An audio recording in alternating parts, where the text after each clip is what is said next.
Martino. L'opinion populaire. Cube Radio. Cube Radio.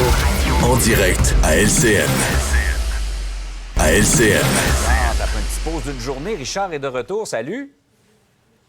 Salut Jean-François, content d'être de retour. La Fédération autonome de l'enseignement persiste et signe. Ils vont vraiment aller devant Ottawa pour lutter contre la loi 21 et surtout pour demander au tribunal canadien de restreindre l'utilisation de la clause non-obstant. C'est quand même assez incroyable quand tu penses à ça, Jean-François. Un syndicat québécois qui s'en va au fédéral en demandant d'affaiblir les pouvoirs du Québec. Et ça va leur coûter 1,2 million de dollars, ce combat-là, qui va être financé à même les cotisations. Et Simon Landry, le professeur Simon Landry, qu'on connaît très bien, dit, il a calculé avec 1,2 million de dollars, la FAE pourrait acheter 3000 climatiseurs. Ça serait pas mal plus pratique. Pour les jeunes dans les écoles. Pas mal plus pratique. Aujourd'hui et demain, on est en plein dedans. Certainement. On reste dans le monde de l'éducation, ça brasse, Richard, sur nos campus, là, avec toutes ces manifestations pro-palestiniennes. Là, il y a eu du vandalisme à l'Université Concordia.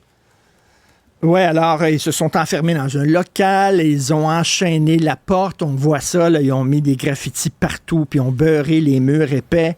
Et là, moi, un message à tous les vandales, les délinquants, les saccageurs, les casseurs, si vous avez envie de briser des choses, dites que c'est pour une bonne cause, dites que c'est pour une cause honorable. Soudainement, ça va vous donner bonne conscience. Vous voulez vandaliser une œuvre d'art, rentrer dans un musée, puis jeter de la peinture, dites que vous faites ça pour l'écologie. Ça, c'est bon. Vous voulez lancer des boules de billard à des policiers. Dites que vous faites ça pour protester contre la brutalité policière ou contre le capitalisme. C'est bon, ça. Vous voulez saccager un resto branché dans votre coin. Dites que vous êtes contre la gentrification. Soudainement, ça va vous donner bonne confiance. Vous voulez vandaliser une université. Dites que vous êtes pour la Palestine. Vous voulez mettre des autocollants sur une succursale SAQ. Dites que vous faites ça pour le syndicat, pour améliorer vos conditions de travail. T'sais. En quoi ça aide une cause vraiment? Parce que là, les gens vont rien dire.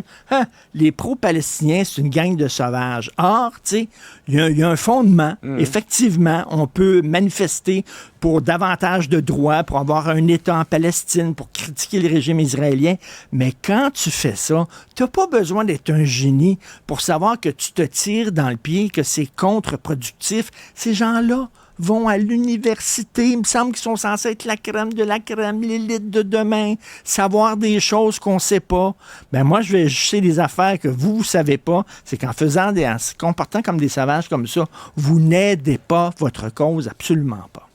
Par ailleurs, Richard, on est rendu là. Il faut déployer toutes sortes de moyens. Le ministre Bernard Drinville disait faire preuve de créativité devant la chaleur dans les écoles et l'absence de climatisation. Il y a une mère qui a pris les choses en main. Elle a acheté 40 climatiseurs. Il s'est fait même commanditer pour que les élèves dans l'école ne crèvent pas de chaleur. Ben oui, on la voit, là, Mme Joanie Beaulieu. Moi, je suis sûr qu'elle avait des bonnes intentions. Mais moi, je dis attention. Attention, Jean-François. Est-ce que Marcel va s'interférer? Oui, si tout le monde fait preuve d'initiative comme ça va être l'anarchie. On a travaillé fort pour se donner un État extrêmement performant. La façon de faire, c'est pas d'aller acheter des climatiseurs. Je vais te le dire, moi.